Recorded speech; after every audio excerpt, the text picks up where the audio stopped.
Good evening and welcome to round 7 and 8 of the BSR GT Sprint Cup Series here on BSR TV, live on YouTube. I'm Marcus Narris. Joining me for tonight's festivities is Jake Cameron. Evening, Jake. Good evening. So Jake, it's dark and I'm scared. This is potentially going to be a great race or potentially going to be a horrible turn one pile-up. I think either way we're in for something exciting tonight for you, me and the viewers. Yeah, a really good track. It is very dark, as you say, which makes the Daytona race circuit look 10 times better, in my opinion. And yeah, it's either going to be a turn one make or break race, so if drivers can make it around there, we're in for a very interesting surprise, especially with the bus stop in store as well in this race. So looking forward to some really good racing.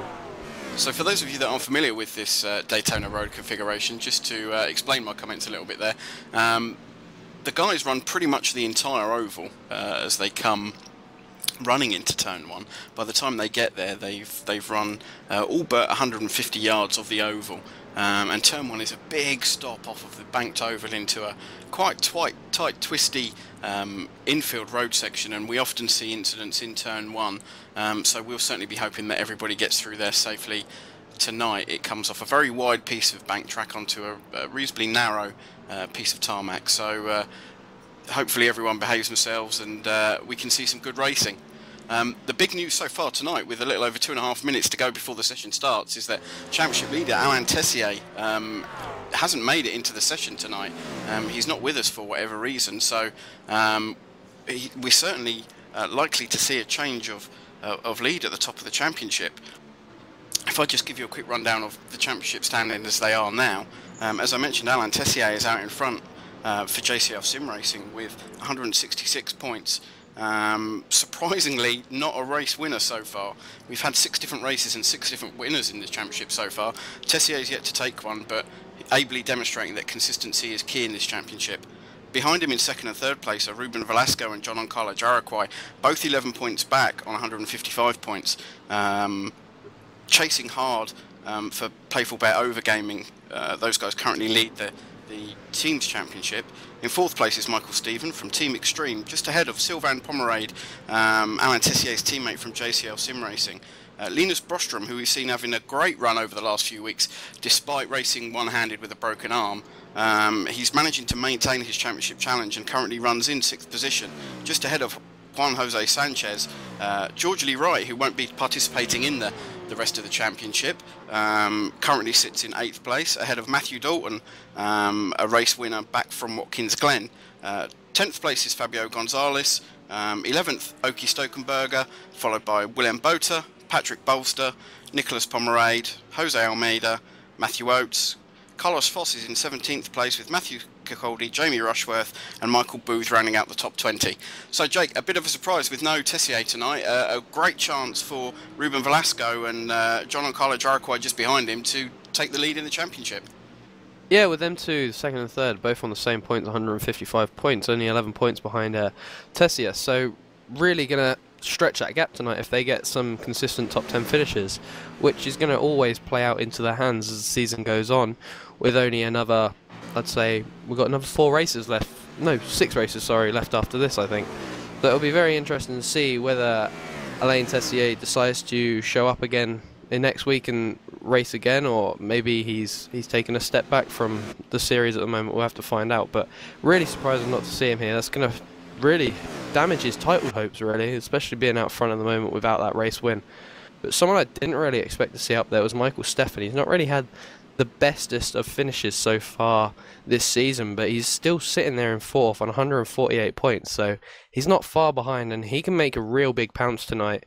But also Linus Bostrom, hats off to him, 6th place, sorry, with the broken arm. You got to take your hat off to him. Incredible, 134 points, so he's not far behind and he could really cause some upsets tonight again. Right, I've just been informed as well that there's no Giancarlo Jaraquai tonight as well, so a great opportunity for Ruben Velasco to make a move in the championship. And as it is, he's the pole position driver. I'll run through the grid quickly for you. In first First place on the grid is the number 3 card of Ruben Velasco, who qualified with a fastest time of 1:42.934. Immediately behind him is Fabio Gonzalez, who qualified just 0.02 of a second behind him. Third place is Carlos Foss in the number 96 machine. Fourth place is Jose Vergara. So a very, very Mediterranean look to the top of the grid. Fifth place is Michael Stephen. Sixth is Ashley Sutton. Ashley's been very, very quick throughout the season so far, Jake, but continues to struggle with consistency. We see that from Ashley both in this series and in the BSR Touring Car Championship. Very, very fast, qualifies well, can't avoid the accidents. Yeah, not really had much luck. He really didn't have luck at Sebring last week, taken out in both races and not managing to finish them and pick up vital championship points. So that put a big stop into his championship contending, really. But it's really interesting to see the top, right up the top here, in the top 4, there's 3 of the cars are the Playful Bet Overgaming team. So really strong contenders from them at Daytona. It'll be interesting to see if their race pace is the same as their queue. Yeah, and indeed, as we say that, Michael Stephen struggled to get away for the start of the formation lap. Michael Stephen, who qualified in 5th place, very, very slow away, so he's going to have to make his way all the way back through the field if he can do. Luckily, everyone got round him without any problems, so in fact, he's pulled off. I think he's decided that he's not going to be able to compete this evening, which is a real shame. He's a great driver and adds a lot to the series. So just to round out the top 10, we got as far as Ashley Sutton in 6th place. 7th on the grid is Nigel Owen, ahead of Paolo Martins in the number 999 car. Nicholas Pomerade, the first of the 2 Pomerades, always have a reasonably strong showing, those guys, and I think they deserve a better finish than they've been having recently, and tonight could be the time for them to get it. Just ahead of David E. Barker, who rounds out the top 10, as the cars come off of the infield circuit now and out onto the banking at the back of the circuit, ready to form up for the rolling start. What we should see now is everyone should go side by side. These cars look about as good as they're going to look on the surface, I think, under the lights here of Daytona, and all 3 cars represented tonight. It's not always been the case, but we've got a good mix of roofs, and there's a couple of McLarens in there as well, but obviously predominantly Z4 GT3s, Jake, as they slowly make their way towards the bus stop, getting ready for the green flag. Yeah, they come down to the bus stop. As you mentioned, though, the first of the actual other cars is all the way down the field into 28th position, which is Mr. Tom Young. So real big showing of the Z4, really. They're all the way up into the 27th spot, so really surprising to see how dominant they are around here. Obviously the speed is going to be absolutely crucial around here for the BMW and in draft, so very interesting to see as they just go through the bus stop, come back out onto the main oval as they come into turn 3 of the oval, ready to double up and go green flag racing. Yeah, hopefully they'll form up a lot tighter than they are now. They'll get side by side as everybody gets close as they can. They get ready for the drop, and it looks to me like Ruben Velasco is testing people. He hung a long way back then and then gave it a squirt of the gas to get up behind the safety car, which has led to a bit of a lag throughout the field, and people are struggling to get as close as maybe they would want to be as they come round onto the straight, as much as you can call it here at Daytona, getting ready to take the start. And it looks to me like everyone's pretty much formed up now. They're being very sensible, side by side, not too close to the car in front. We mentioned earlier Michael Stephen hadn't taken the formation up. He's decided to start from the pit, so obviously shares my fears of some fun and games at turn 1. So the pace car comes in, and Ruben Velasco now is acting as the pace car, and he floors it now. We go green, ready for racing, and a great start there in 3rd place from, it looks to me like Ashley Sutton, all the way around the outside there into 2nd place, takes, yeah, he's up into 2nd place right behind Ruben Velasco, so a great start there from Ashley Sutton, Jake. Yeah, really great start there from Ashley Sutton. Everyone filing through, though, through that narrow turn 1, turn 2 section. Really good racing so far. I think we've all made it through cleanly through turn 3 as well. Really great racing so far. Ashley Sutton, got to be the start of the season so far for him. He's actually not been able to make contact with anyone in turn 1, which is very fortunate for him, because that's all the problems he's had this season so far, Marcus. So really good start for him. That'll be a good boost to the start of this one for him. So as everyone sorts themselves out, pretty much line astern as they run off of the infield section again and take the hard left turn out onto the oval, and this is where the draft is key. We saw in races last year and also in the touring car races we've had here that it's not necessarily always a great place to be as out front, as in all the races we ran here last season in the GT Cup, which was then obviously the Roof Cup. We were running the Track C as a Carrera Cup. All races were won by someone making a move on the last lap, and as I say that, Ashley Sutton makes a move up into the bus stop and takes the leader, takes Ruben Velasco, taking advantage of the draft there, Jake, just as I was saying, and Sutton leads as we come towards the end of the first lap. Yeah, as we said, Ashley Sutton, really solid start, really great pass there, textbook manoeuvre in the draft. But I don't think Ruben Velasco is going to allow it to go. He pulls wide out of turn 12 there. Come onto the home straight now. This is a 3-horse battle into turn 1. 2 of the Playful Bet Overgaming cars, though. Are they going to leave Ashley Sutton? Then they're working together. They're in the draft together. Ashley Sutton now tucks in behind Ruben Velasco, though. Really tight through turn 1. Really, really tight. Carlos Foss runs wide. Ashley Sutton's going to hold that position. But Foss could lose out to Fabio Gonzalez, though. Really tucked in.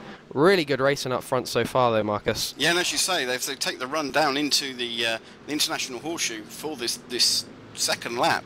Fabio Gonzalez got very, very close to the back of Carlos Foss then, but had to drop away, and the top 3 now have a ever so slight gap. Ruben Velasco has got Ashley Sutton right on his tail. Just behind him is Carlos Foss, and it looks to me like Fabio Gonzalez is very much quicker than Foss through the infield section. He'll be hoping he can stay very, very close as they come again into the final turn of this infield section and turn left onto the oval. It looks like we're going to have a 4-car drafting train through here, Jake. Yeah, real great racing up front. As we look down in the middle of the field, we actually have a crash there. That's Robert Henderson spinning off, and then that causes more chain reaction of events there. Real big one, and we'll get a replay on that on your screen soon. Cyril Thomas also involved in that there. But as you said, really great racing up front. 4-car drafting. Ruben Velasco replay is now on your screens of that. Saw someone get really loose. That was Robert Henderson. Got really loose there. Spun it around in the turn number 9. And then Cyril Thomas came together along with, I think it was Frederick Beattie, coming together. And that's the end of their race probably. Yeah, real shame there. I mean, that can happen on the very fast-flowing nature of this circuit. Means that, you know, if you get it horribly wrong and you get a bit of a spin and you leave the circuit, it can cause real problems. Meanwhile, back up front, as you can see, Ashley Sutton's under threat here. It looks to me like he's going to have his hands full pretty much all night, as the Playful Bet Overgaming guys are swarming all over him again, and they're certainly not going to let things have his own way. And as we come back in to begin the infield section of lap 3, Ruben Velasco finds himself out front. Sutton's having another look up the inside of Carlos Foss. Can he make that stick? Can he hang on there? Foss is going to take the wider line. He's going to have much, much better drive out of that International Horseshoe, and he'll be drafting Ashley Sutton all the way back down to the East Horseshoe. These guys are going to be, it looks to me like this close and racing hard all the way through the race, Jake. Yeah, really great racing up front again, but you got to look down actually to the top 5 battle as well. We've got about a 10-car train here that can all fight for the top 5. Really great racing so far round Daytona, one of the best tracks I think for endurance and for GT sprint racing. But drivers really making it a clean race so far. We've not seen many incidents. We've only seen that one incident within the first 3 laps, which is very good for Daytona. It's normally a turn 1 incident fest, which is something we don't really want. But Ruben Velasco really pulled a gap now. He's got a big margin on the trailing cars of Ashley Sutton and Carlos Foss. So it'll be interesting to see if that draft, if they're willing to work together to catch up to Ruben Velasco, or if Carlos Foss, teammate of Ruben Velasco, decides to block him and hang back and not give him that draft power, what he needs to catch up. Yeah, I think what we'll see here is a slight settling of the field, as you say. Certainly in that top 4, they need to gather their thoughts. As long as they can keep Ruben Velasco within about 6 or 7 tenths of a second, they can take advantage of that draft and get close to him. And as we say that is pretty much the gap now. So Ashley Sutton finds himself 6 tenths of a second as he outbrakes himself going into turn 1, gets very, very wide, and what that means is Carlos Foss and Carlos Gonzalez could take the chance to go up inside of him. Foss got it slightly wrong on the inside and was very, very slow away, so the orders all change at the top. Ruben Velasco still leads However, we now find Fabio Gonzalez is second from Ashley Sutton, and Carlos Foss finds himself down in 4th place, I believe. Yeah, Carlos Foss. Big crash. Sylvian Pomenard on his roof. We have a rollover. That's a big one. And then he's just been collected again. Really big crash here in the middle of the section of the track. Really, really big crash. We'll have to get a replay of that on your screens. That all started, though, in the International Horseshoe when a coming together of Paolo Martins and Sylvian Pomenard. He spun, he got loose, he then got collected, and it just all went wrong, Marcus. Really big crash. Something we didn't want to see, only on lap 4 as well. Well, I think if you go back all the way to, I think that began way back in the International Horseshoe, it looks to me like it was initially Juan Prieto who got into the right rear of Sylvain Pomerade, and he had to overcorrect, and he was very slow going down that back straight there, which caused the problems for him, caused him to flip over, and unfortunately he came to rest back in the middle of the road and was collected by, I didn't see who he was collected by. It all kind of happened very, very quickly, but Pomerade very, very slow coming down that back straight as a result of the initial contact by the then 6th place Juan Prieto. Sorry, 8th place Juan Prieto. Pomerade was a complete passenger. He had absolutely nowhere to go. And it was the poor unfortunate Matthew Dalton who was screaming down that back straight there, and unfortunately found a static Sylvain Pomerade in the middle of the circuit with nowhere to go. Dalton had the brakes fully on, the brake lights lit and the brake disc glowing, but he's collected Pomerade, and it looks like it's the end of his evening as well. So we've certainly lost Pomerade, and we've almost certainly lost Dalton as a result of that incident. Yeah, Dalton's still on track, but he's going to have to bring that down pit road. He's probably got the flag signalling him. He has pit repairs needed, but looking back up to the front, though, we see Joseph Herrera caught up onto this lead pack now. Top 5, all battling for the lead, all within 2 seconds of each other. But Fabio Gonzalez and Ruben Velasco sort of making a break, actually, so very interesting to see if Gonzalez has that pace to catch Velasco. Really interesting racing up front, but the battle here for 3rd really starting to hot up now as Joseph Vergara, the other Playful Bet Overgaming driver, joins the chase. So yeah, poor old Ashley Sutton finds himself in a bit of a sandwich between the two Playful Bet Overgaming cars, of Carlos Foss just in front of him and Jose Vergara behind him, and Sutton will just be focusing now on keeping it on the road and making sure that he can get as good a finish as possible. Unbelievably, we've still got 16.5 minutes of this race remaining. It's a long way to go, so certainly nobody will be looking to do anything silly. That said, Ruben Velasco is romping away, was romping away up front, but now it looks like Fabio Gonzalez is right on his tail again.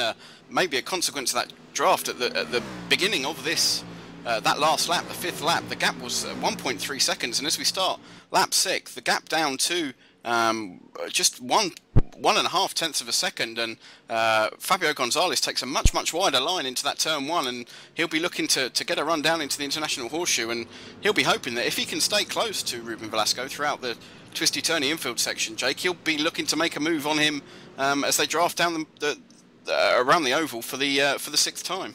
Yeah, they come into turn 5 now. Really close between them. Really surprised now coming out of that long West Horseshoe, or East Horseshoe, sorry, should I say. Then they'll come up into turn number 7, that long left-hander back onto the oval. This is where the draft is really going to work for Fabio Gonzalez. If he can get right on the back of Velasco going into that bus stop, he can make that move up to the inside. Don't think he's quite close enough for that draft to take any action at the moment, but a guy making that draft work, Ashley Sutton, really closed the gap on Carlos Foss at the moment and really dropped the teammate of Foss, Joseph Herrera, back. So really interesting strategy from the Playful Bet Overgaming team. As we mentioned earlier, 3 of them in the top 4, so their strategy's not really worked out to get them cars on everyone on the podium, has it, Marcus? No, they'll be looking to take advantage. As I say, we've got just under 15 minutes of the race left now, and they'll be looking to take advantage of any mistakes anybody makes, and they'll just be looking to keep things close. So as the race settles down, as it shakes out, we've got this fight for the lead that you can see on the screen. The top 5 cars separated by just a few seconds. Then we've got a 3.5 second gap back to Juan Prieto, who was unfortunately the initial instigator of the incident we just saw. involving Pomerad and Matt Dalton. As I say that, going through turn 1, Fabio Gonzalez again right on the tail of Ruben Velasco, and he's going to be hassling him all the way through the International Horseshoe, and again, Carlos Foss and Ashley Sutton getting closer and closer together. So certainly there's action all over the track.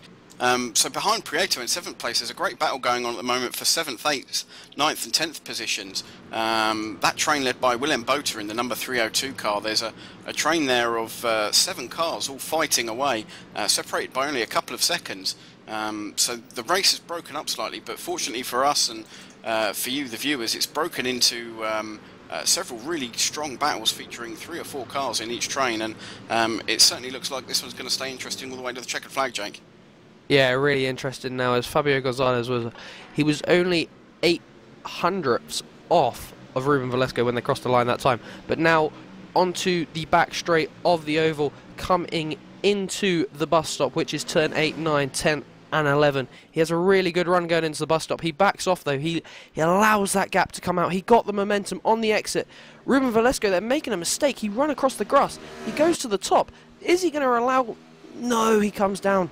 But that's just not really helped Ruben Velasco at all. Fabio Gonzalez is going to really have that pace now. He moves to the outside, comes back into that draft. They're side by side. He comes below the apron. He's below the yellow lines though, coming across through the start-finish line. That's not where you want to be on that apron. You can get really loose down there if you can't keep it down there, and you come back, drift onto the trap. And there you go, Fabio Gonzalez up the inside into turn 1.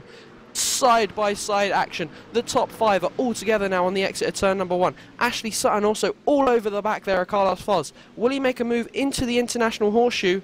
Yes, he will. He looks to the outside. Will they go around the outside? Ruben Velasco goes really wide.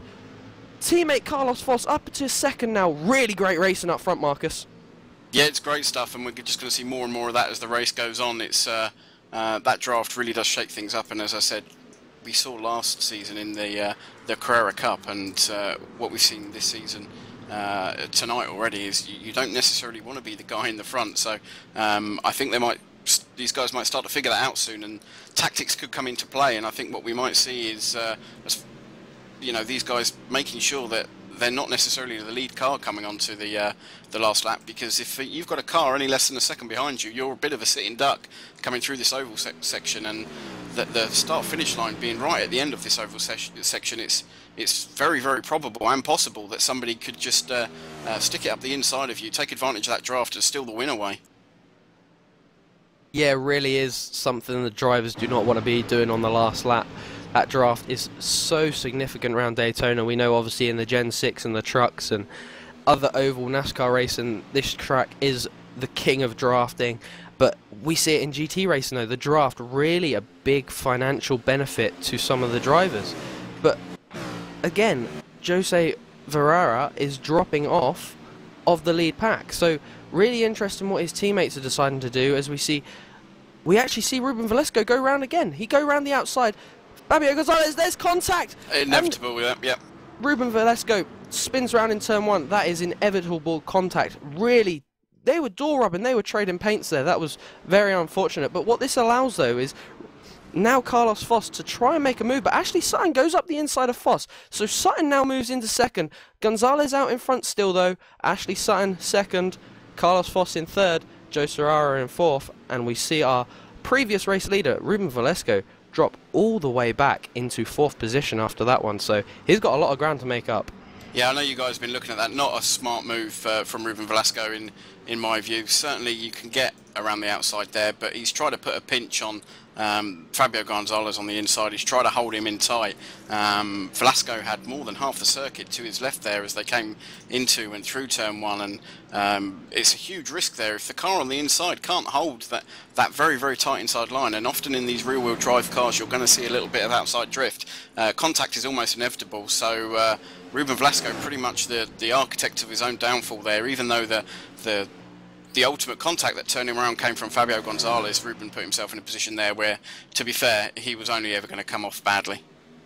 Yeah, that's a silly thing to do there, really. When you pinch someone down like that, he's not gonna budge. That bend when you're on the power, you do have to drift out wide. It is the natural line. But looking up front again, Ashley Sutton trying to defend off a move from Carlos Foss, but they're in the draft. They're going to go 3 wide. 3 wide as we come past the home straight. This is incredible racing, Marcus. There's contact again. Ashley Sutton and Fabio Gonzalez make big contact. Both manage to hold it out though. Ashley Sutton moves up into first. Fabio Gonzalez back to third. Carlos Foss gets through into second. Really good racing again, Marcus. I don't know where to watch. There's great racing everywhere. Yeah, great racing and great driving there. It's very, very tight 3 wide, and I don't think anybody did anything particularly wrong there, but there was a big door rub between Ashley Sutton and Fabio Gonzalez, and Gonzalez did exactly the right thing. He got down low on the apron and got out of the gas to make sure that there wasn't any further contact. It's difficult for Sutton to do anything other than try and move up the track, and he, of course, had the car of Carlos Foss immediately outside him, so great driving there from Sutton and Gonzalez and Foss. When they found themselves having a problem, they were able to sort it out amongst themselves, and they're all still running. As everyone goes past Michael Stephen, who decided to start from the pit lane. Michael Stephen running very, very strongly in the championship so far, running in, started the evening in 4th place in the championship, but just been lapped by the leaders in a very, very bent looking Z4 GT3. Michael Stephen down in 39th position, so he's been having some adventures. As out front it's all to play for again, as Sutton and Gonzalez and Foss are changing places almost as quickly as we can call it out, Jake. Yeah, as you say that, 8 minutes left on the clock. Michael Stephan actually 4 laps down, so we'll have to find out after the race what actually happened to him. But Ashley Sutton in that draft again, as they are now on turn 12. They come around that long banking of Daytona. Ashley Sutton pulls to the outside. Whether he's going to actually try and hold this and make the move, he's actually... Yeah, he is. He's going to hold it out there, but Fabio Gonzalez is going to be in the draft as well. Side by side, they're trading paints again across the start-finish line. Not 3 wide this time, though. Ashley Sutton will be on the outside. He gets that grip. That outside line is a bit quicker. He gets very loose. He is round. He spins out. Very unfortunate there for Ashley Sutton. Really unfortunate. Didn't manage to hold that there. The traction just didn't really want to work for him, and he rejoins, and he's lost a lot of traction now. He's back into 6th position, actually, as John Pareto actually just passed him. So very unfortunate there for Ashley Sutton, but that gives Carlos Foss the lead now from Fabio Gonzalez and then Joe Ferrara. So really, really good racing again. Yeah, absolutely. Sutton there just ran out of traction, and as he came through the that traction zone and into the acceleration zone at the end of turn 1 there, that rear wheel was just doing far too much, and as he squeezed the pedal and asked it to do a little bit more, it just decided it wasn't going to play anymore. It gave up, and around he goes, and that's going to happen in a powerful rear wheel drive GT machine. But Sutton trying to do the right thing then, trying to not repeat the mistake we saw earlier on from Ruben Velasco and get too tight, but unfortunately tried to make that move work around the outside, got on the throttle a little bit too quickly, and gave up a heck of a lot of grip. And ultimately what that means is we've got Carlos Foss out in front, and he's built a little bit of a gap to Fabio Gonzalez behind him. Gonzalez is going to have mirrors full of Jose E. Vergara very, very shortly, as Vergara is going to be able to take advantage of the draft on this oval section. We saw on the last lap there, Jake, that as Carlos Foss took that inside line through the curved part of the oval, the part we're coming into now, Sutton was able to take advantage and go around the outside of him, and that of course is because these cars will benefit from a side draft through that curved section of the oval. So even getting down low and trying to defend hard doesn't necessarily mean that the car behind you isn't going to be able to take advantage of the draft and get you. No, the side draft is a really big advantage around here as well, because the drivers on the inside, they have to turn in earlier, so it means they're losing that extra pace, but they're actually gaining it through the corner.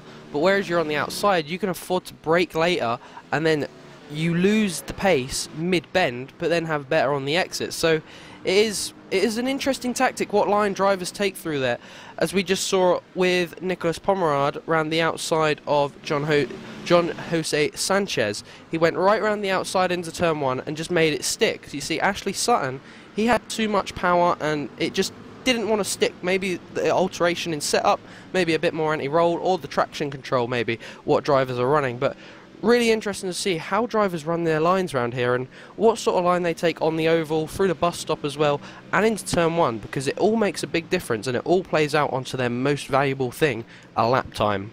Yeah, I was lucky enough to spend some time looking around and looking inside Z4 GT3 this weekend, and I was very, very surprised at how even the good drivers, and you know, these guys were real Pro, the car I was looking around with was the car of Alex Zanardi.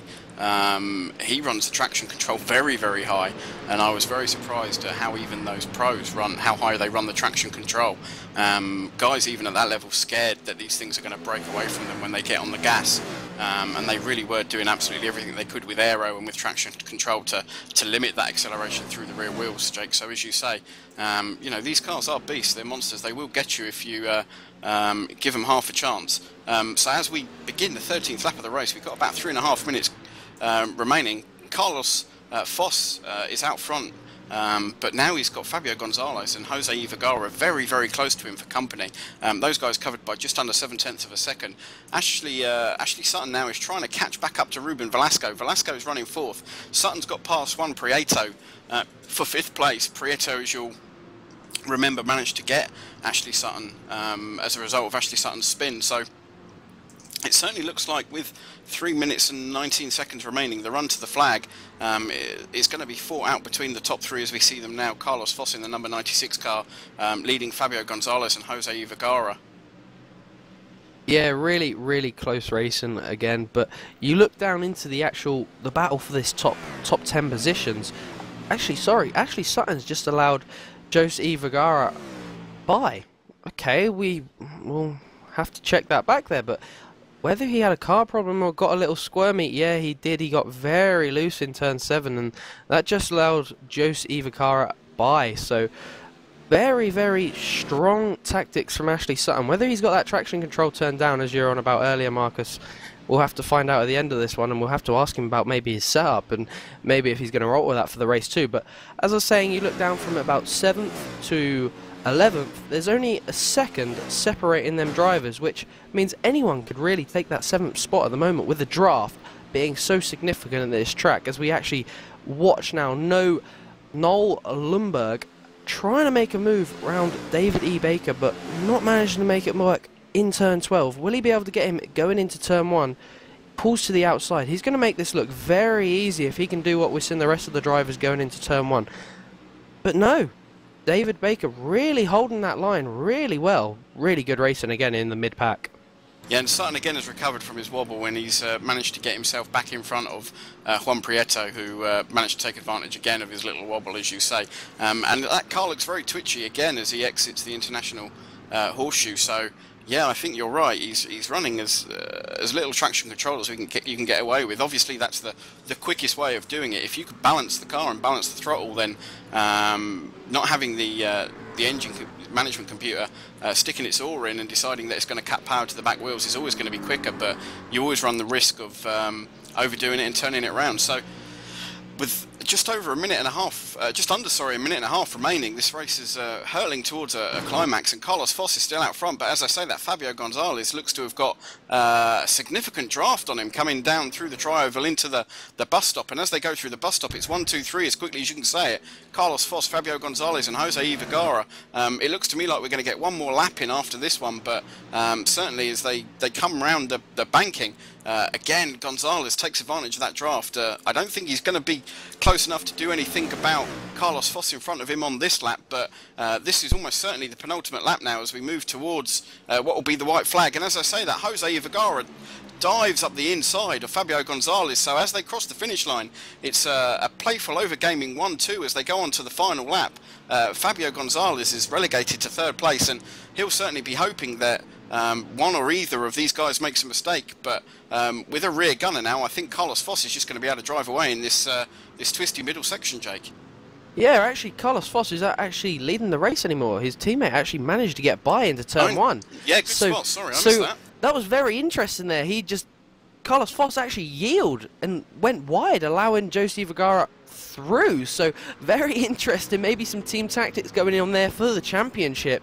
We'll have to find out on this one and see where that puts them after the race. But I think Fabio Gonzalez there was hoping that Vergara was going to pass him, and then he was going to be able to pick up that draft and stay on their back bumpers going into turn 1 and through the infield section. Then he was hoping that they were going to be able to make that move on the back straight into the bus stop and then maybe hold it through turn 12. But that's not been the case, as Fabio Gonzalez now passes Carlos Foss on turn number 8. That is the big banking section as they now come down into the bus stop. Turn 9, 10, and 11. It's going to be very interesting though. But look at this, Ruben Velasco, he can make a move now. Yeah. He's only about 2 car lengths behind Carlos Foss. Yeah, great driving there from Carlos Foss. He took a sweeping line, a very, very wide line out of that turn 7 that joins back onto the oval, which put his car right in front of Fabio Gonzalez in front of him, and he was deliberately very, very slow there, and he's allowed Jose Vergara up front to really get away. So a great bit of team driving there by Carlos Foss. As they cross the start-finish line, the checkered flag, Jose Vergara gets the job done. He takes the win. Fabio Gonzalez just managed to draft his way past Carlos Foss, but Foss had already done the job his team needed him to do. He was definitely very, very slow out of that turn 7 and was definitely looking to do all he could to allow Jose Vergara to maximise that gap, and it certainly worked. So Vergara wins, Gonzalez is second, Carlos Foss third. Ruben Velasco recovered to 4th after his contact earlier in the race. Ashley Sutton finished 5th. He won't be happy that he's ultimately finished 12 seconds down on these guys, but we saw that spin. He'll be pleased just to get a good result. Juan Prieto brings it home in 6th place, ahead of Willem Botha in the Team Extreme car, number 302. The first of the Pomerades, Nicholas Pomerade, is in 14th place. We saw his brother have problems earlier on in the race, and unfortunately was collected by the hapless Matt Dalton. Nothing Dalton could do about that, unfortunately. Linus Brostrom, another strong result with his injury. He brings it home in 9th place, so he'll certainly keep himself in play in the championship with that result. And Juan Jose Sanchez, who we've seen have a very, very strong strong run in previous races, rounds out the top 10. So, Jake, an interesting race there. Certainly team orders coming into play there. Carlos Foss doing a fantastic job for his team and managing to hold Fabio Gonzalez up to the tune of 2.8 seconds on that last lap. Yeah, really interesting there at the end. So whether there was a bit of team orders coming in from Carlos Foss there, we'll have to find out. Maybe whether Foss just dropped off to maybe help Ruben Velasco and give him that draft on turn 7, 8 and round into the bus stop, and then maybe through turn 12 to maybe try and get a top 3. Maybe that could have been a good team order, because they were only a tenth of a second separating them. So that was very interesting team tactics. Whether we'll see team tactics come into play in the race 2, where they obviously start 20th, 18th and 17th, will be a big impact, especially if they can get that draft working together and they can actually run really close together. We'll have to find out. But very interesting to see some of them drivers up there, like the likes of William Botha in 7th. Really nice to see him up there. Linus Bostrom again, a really solid finish in 9th with that broken arm. So I'm very surprised. But a guy not really used to finishing outside the top 10 is Jean Jose Sanchez. So really surprising race at him. 19 seconds behind our leader and our race winner, Jose Vergara.